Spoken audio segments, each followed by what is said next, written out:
Hi, Mark, and welcome to you here on Psychosynthesis Conversation. It's such a pleasure to have this conversation with you. And you are over there in Canada, where in Vancouver, as far as I remember. Or where do you actually live? Could you say a bit Well, about that? yeah, sure. Hi, Ken. Lovely to be here. Thank you for the invitation. I'm on a little island called Salt Spring, which Oh, is between the mainland and the big island, Vancouver Island. There's a whole archipelago, and this is the largest of the little islands. okay, yeah. And this is where you practice your psychosynthesis. Could you say a bit about your background? I know you are a trained psychotherapist, but how did you come into psychosynthesis and what type of work do you do today? Oh my word. Well, that's a huge story, like it is for most of us that end up doing this work. Well, the long story cut incredibly short was at a certain point in my life when I realized I needed to be much more reflective and thoughtful and caring about myself and others because both myself and others were probably getting damaged. Then I discovered psychosynthesis, and I had the good fortune to be able to train in Aotearoa, New Zealand, Mm, when the institute there was running with Helen Palmer and Peter Hubbard. So I yes. trained with them, oh dear me, nearly 30 years ago. And Wow. so I've been practicing since 1998, I guess. And I ended up being part of the teaching faculty there for the last, golly, I don't know, 10, 11, 12 years that the institute Mm, was open. My wife's Canadian, and so we ended up moving here. So yes, I have an international client base. mm. Some people I've worked with for many years in supervision in the South Pacific, in the States. And then a day a week, I see people in person on Salt Spring. Mm. And then I'm involved with the AAP, the Association for Advancing Psychosynthesis, and dragging people like you into the fold so we can get Yes, really playful and creative. absolutely. Yeah, and you're also involved in the upcoming conference or summit, the Conference of Psychosynthesis in New York in late July at the Garrison Institute. So you also played a role there in cooperation with the planning committee, and you are going to have an address there, partake in all the activities that are playing out at that particular moment. Yeah, we have a great lineup of speakers. We have this guy coming from Scandinavia somewhere, Ken somebody or Okay. another, and he's going to be talking about polarities, amongst other Yes, things. the need for synthesis in a time of polarity, something like that. And so there will be a lot to talk about, that's for sure. Oh, there's more every day. But anyway, moving Yeah. on. Yes, exactly. When we spoke together before we planned this speak or this conversation, you would really like to speak about emotional sentiency or sentience. Could you tell a bit about why is this important for people who work with psychosynthesis, but people in general who are interested in personal and spiritual development? What is it, emotional sentience?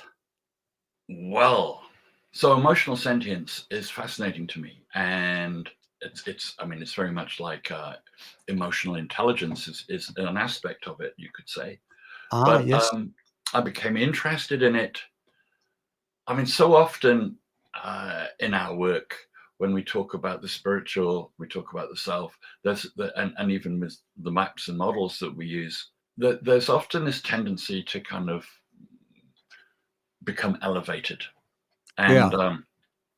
I'm very interested in the embodied experience that we have. I think that's really important that we stay in our bodies rather than Exactly. drifting off. And of course, Assagioli's work was originally referred to by him as bio psychosynthesis. Yeah. So I got interested in biology, just purely as an observer, really. And the notion of autopoiesis from the Varela and Maturana is that even the most simple, certainly living cell, has an internal experience of its being and makes choices moving away from things which are unfriendly towards it and Mm. towards things which are more comfortable, immediately there's a polarity there, which I Yeah. think is interesting. Um, and then they took that whole theory further into noticing that there's some kind of proto memory involved and whatnot. So I got really curious about this because, of course, will is always present. Mm. So where there's life, there is will. Mm. And so here's will expressing as this tiny little being, this little molecule thing, and it's kind of choosing. And then I came across the work of a woman called Catherine Pale Kaufman, who uses this expression, emotional sentience. And Mm. effectively, the theory, and it's other people like Andreas Weber, who's a wonderful German biologist and philosopher and kind of Sufi practitioner too, I believe. Um, the theory is that evolution has always had a very powerful emotional content in terms of the feeling of being shapes how things evolve. Mm. So that, in a nutshell, is a very poor description of emotional sentience, which has been widely Mm. written about, but that's my little bit for now. And if we should relate it to, our personal experience and how this plays out within our own consciousness, we have in psychosynthesis the notion of, the psychological function. I guess, this would be an aspect of the feeling function of the human being. So, how do we experience emotional sentience in our day to day life? Well, we can think about that from two different directions. One is simply our response to one another and to the actual events of our lives. Yeah. And, we might have very strong ideas about how things are, mental constructs, that is sometimes at odds with our felt sense of our being. So we could be believing something terribly strongly and yet have this feeling, so there's Mm. the cognitive dissonance of that. And I think many of us would probably agree that more often it's paying attention to that inner sensation of Mm. what's this about is actually much wiser than blindly following the construction of Yeah. your mind. So the conflict or polarity you are pointing to, could that be the polarity between mind and feeling, between our more rational thought of reality and our more instinctual feelings about what is going on within me and outside of me? Because Well, very often, I've been very good to stay in my head and just to override emotions because it was a very efficient way of being in the world, but it was not very healthy because a lot of emotional, instinctive stuff got repressed and later turned out to cause a lot of problems, anxiety, suddenly disruptive feelings of anger or stuff like that. So, is this theory you are pointing to helping us to understand more what's going on the instinctual level, or what are the philosophy about going into or exploring this region? oh, that's a great question. Well, if we just jump way back to a single cell that is responding to good or bad feeling, Yeah. the polarity there, so immediately there is, even if it doesn't yet know it, it's having an experience of being that it's responding to. And as we add the notion of memory to that, then all of a sudden it's going to start, we could think about that there's an experience of my going on being, which is the beginning of an experience of identity. Hmm. So the beginnings of the sense of self are way back in our evolutionary history. Mm. And and as the theory goes, that evolution is always trying to manage its own increasing complexity. Yes. So self-reflective consciousness is so far a not entirely proven effective way of managing the complexity of evolution. Mm. But in that process, we can then start the organism, the animal, has a greater and greater understanding and sense of itself, and can then think about how it wants to behave. So we have a whole emergence of values and ethics, Mm. and arguably where we're at right now is trying to work out how do we hold all of that complexity in a way that is of benefit to all rather than to the individual sense of itself. Mm. Very often, when I try to grasp or conceptualize these types of ideas, I relate it to Assagioli's star diagram, and perhaps we Mhm. could take a brief moment to just go over it in order to differentiate between. Because when we say self, there is a particular understanding of what the self is in a psychosynthesis content. So I have this slide I would like to present. Oh, look at that. Yes. And this is, it's a modified version of Assagioli's original star diagram. Mhm. At the very center, where there's the number 7, we can see this is where the self and the will is located. And from a psychosynthesis point of view, we can say that we are a self, and the self is, in a psychosynthesis understanding, is a center of pure consciousness and will. And this entity, me, this self, has a range of different psychological functions. We could also call them intelligences. And these Mhm. intelligences helps the self navigate in the world. We have sensation. This is number 1. And this is, of course, the body with its 5 senses. But the body is not only an organ for sensation, it's also an organ for action. We can act with the body in the world. So in some way, we could say that the body gives us access to understand what goes on in the physical world and to act in it. And function number 2, emotion, feeling, Mhm. is probably where emotional sentience is related. And this is another function that gives us awareness about what goes on in the range of the emotion. And this is emotion within ourselves, but also outside. Through that function, we can tune into what goes on in the environment, other human beings, in nature. And we get a lot of different input from there. And this is also where we experience pain and pleasure and all kinds of emotional states and the basic emotional qualities or basic feelings, anger and sadness and depression and happiness. And there are many ways to distinguish them. Mm. And then Assagioli also understood that we have desire and impulse. And the difference between emotion and feelings is that every emotion will activate a correspondent desire. And this can be a desire to go through a pleasant sensation, or opposite, reject it and run away from it. Mhm. So that's the desire function.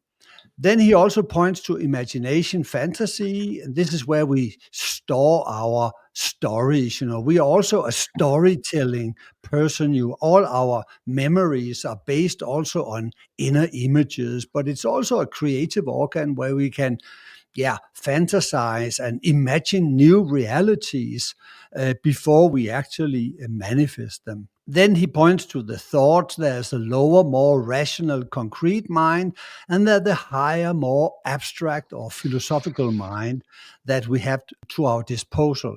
And the last, not the last, but the sixth function is intuition. And this is our ability to understand reality as a whole. It's a holistic way of a sudden revelation of we have an idea, and it illuminates us to have a look into the perhaps divine immanence, the background of all reality. And at the very center, we have this will, and we have that self. The function that is most intimately related to the self is the will, because this is where we make choices. So the self is also the part of us, that chooses what kind of information or intelligence do we allow guiding our actions and our understanding.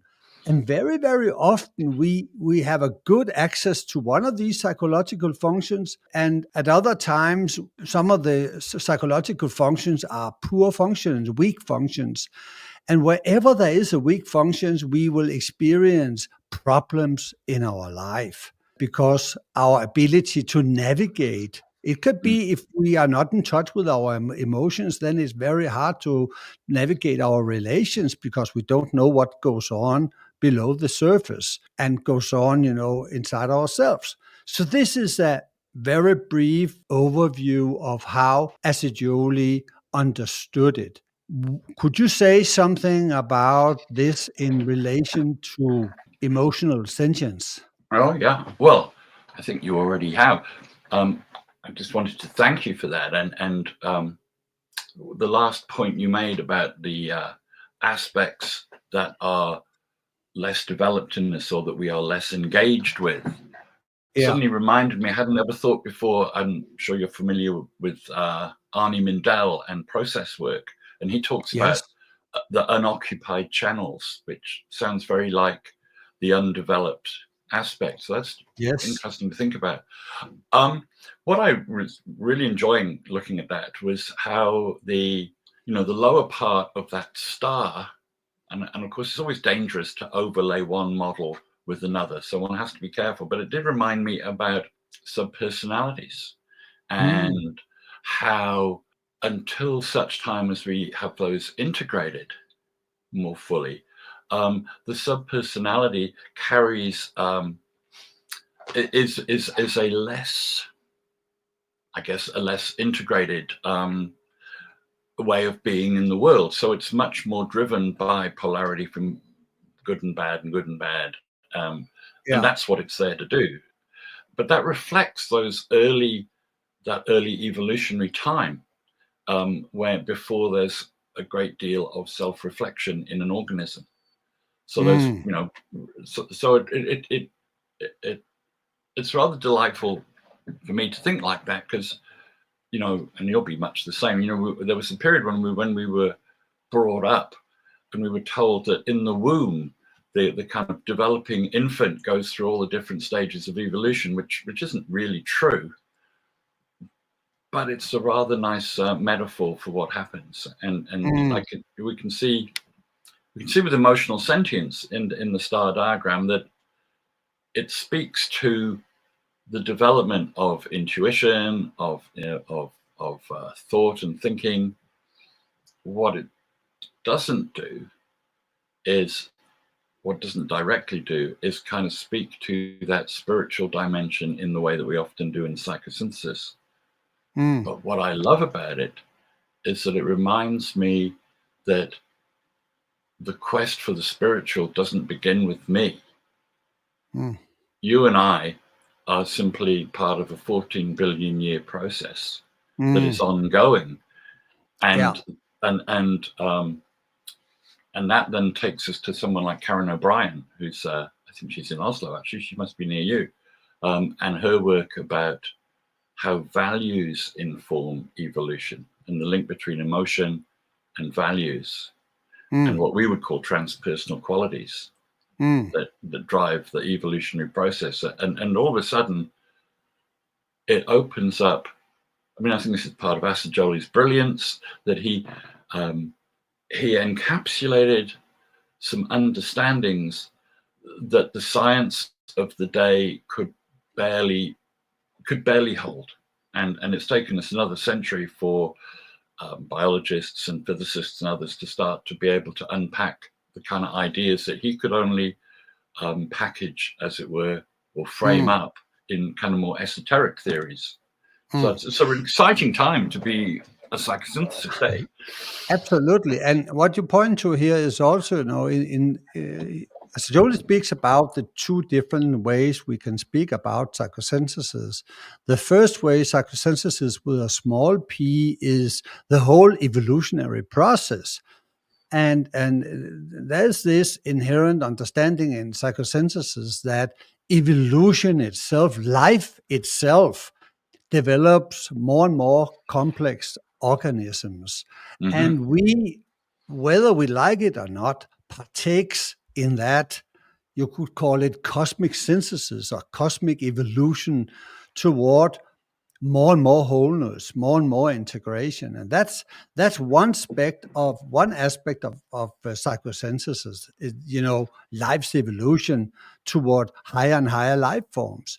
And the other aspect of psychosynthesis with a capital P is all the knowledge of how we can cooperate with that evolution is psychosynthesis understanding as our knowledge about it in art form, in science, in all the knowledge institutions of humanity, where we more or less try to grasp what is it for a world we are living in, and how can we become more whole and more integrated and more in line with who we are. There is also this obvious observation that there's a lot of conflict and polarities within ourselves. There's pain, there's suffering, and how can we overcome and integrate and harmonize the conflicts that are inherent in the human being, but also between the human being and nature itself. We often treat nature as some kind of a thing we just can exploit. We don't see nature as part of ourselves. Well, you just gave me this entertaining image of the wave is going to take us to the shore, and Asa Jolie invents a surfboard so that we can kind of ride the wave. Yes, exactly. I think one of the things that you mentioned way back in the beginning of our conversation was that connection with nature, and I think that's a really important aspect, that at that level of sentience is, and you spoke to this, is where we experience our connections, whether we walk out into the forest and have that experience of suddenly being in Holy Land, like it's like walking into a cathedral. And one of the exercises that I do, and I live in I'm very fortunate to live right in the middle of a very natural place. I'll take a transpersonal quality, pick any quality, and I'll walk out into the bush, and I'll look for that quality being reflected back to me. Is kindness. Oh, I can see kindness in the way that the tree receives the bird that's landing on the branch. That touches me. Or the generosity of this rich, loamy smelling soil, and that whole connecting at that level is, I think, is part of aligning our consciousness with the greater intelligence, whatever you call it, Gaia. I refer to the psychosphere, and the human psyche is just a little slice of the psychosphere. And how in our science, in climate and all the rest of it, we talk about the homeostasis of the planet, how the biosphere and the hydrosphere, the water and so on, keep things in balance. But the thing that's causing the most imbalance is our little piece of the psychosphere, and psychosphere doesn't get mentioned at all. We need to bring this word into the homeostatic conversation. And I think what you're pointing, what I would point to in respect to what you just said, is that I would call that a kind of nature mysticism. The ability to sense and tune into, and perhaps also through emotional sentience, the divine immanence, the divine immanence embedded in nature. Um, and I think if we lose connection to the feeling function, or are not properly aware of what goes on in that dimension that is more or less wordless, but where we can tune into nature as a living being.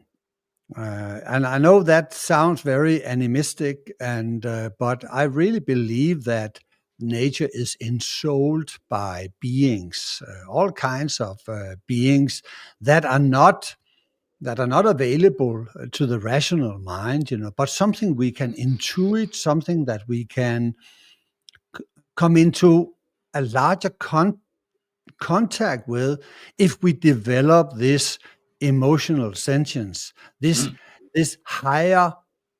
I'm not a very earthy person, but when I'm out skiing and the sun is shining down from a Mm. blue sky, and all this light is reflected, then I really feel and sense nature as something really alive, potent, and something that speaks to me, and something that I am in some way as like a cell in a living organism. Uh, so it's like when I'm in that bandwidth of snow, coldness, sun, then my body, and perhaps there is some we have blockages, but in that frequency, I'm very open to what you are pointing to as some kind of a mystical experience. It's very pure. It's naked. There's no disturbance, and the silence when you're just skiing eh, out there in nature Mm. is incredible. And it's reminding me of the qualities of the self, Mhm. the naked self, where everything is reduced into the essential. Mm. That's lovely. And this is not something that I think about. It's a pure experience and a felt experience. It's good. It's good to talk about it. Hmm. It's good to when I in my very good training, we would, and maybe this is the same for you, we were taught about the four kind of main emotional strands: anger, Hmm. fear, sadness, and kind of the celebration. Yeah, And, happiness. and yeah, happiness, and that these give us information about our needs. So anger is usually giving us information about the state of boundaries, maybe our own boundaries or other person's boundaries, and that can lead to our experiences of safety. So I think what much later on I realized that there's a fifth one, which is wonder. Yes.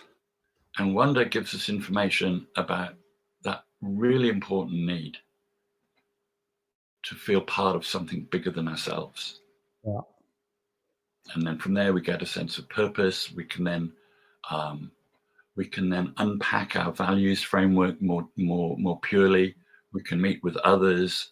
We can learn in a situation that is non-competitive, but more Mm, collaborative. And then we're mm. starting to get that level of intelligence on behalf of the whole, not enforced upon the whole, Yeah. which seems so important. And you're talking about this connection with the living world that isn't immediately available to our rational mind. But from an evolutionary perspective, why would evolution have developed the rational mind in the first place if it wasn't valuable to managing the whole? Exactly. Yeah. Right. Yeah. And yeah, we could go on then. We get into Ian McGilchrist and the whole idea about the two sides of the brain, one that deals with the whole picture and one that deals with the rational right now, and so on and so on. It's fascinating. Yeah. It's really Yeah. exciting. Absolutely. Is this something that we will encounter when we meet at the summit?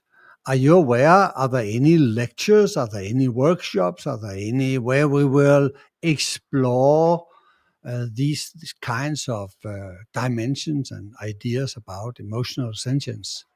But what are you doing on a Saturday afternoon? You want to do something? Or perhaps you would like to do something. Yeah, you and I, Uh, we could do something. yes, Or I mean, I'm sure we're right now in the position of we have so many wonderful offers coming forward as what can happen, and yeah. Could you highlight a little bit? I think that many of the viewers have a background within psychosynthesis, could be quite interested in what is at the program right now. Is there anything that has been well, of course, we've concluded? got you, Ken, and we've Yes, got Tom and Anne Yeomans and Molly Young Brown. yes, Uh, so between those and Petra Kukisberg Nacelli. So we've yes, got a real core of Tom and Anne and Molly trained with Assagioli. So we yeah, have a connection, and we won't have it for that much longer, let's be frank. We have a connection yeah, to the source, and then we have people like yourself and Petra who have done so much work at looking at psychosynthesis in a contemporary context. yeah. And we have a number of people who are looking at the various edges of that. We've got at least one person who's been working in the with psychedelics and entheogens and that dimension, which is Mm, interesting. yes, We have a wonderful person called Darcia Navres. I think I pronounced that correctly.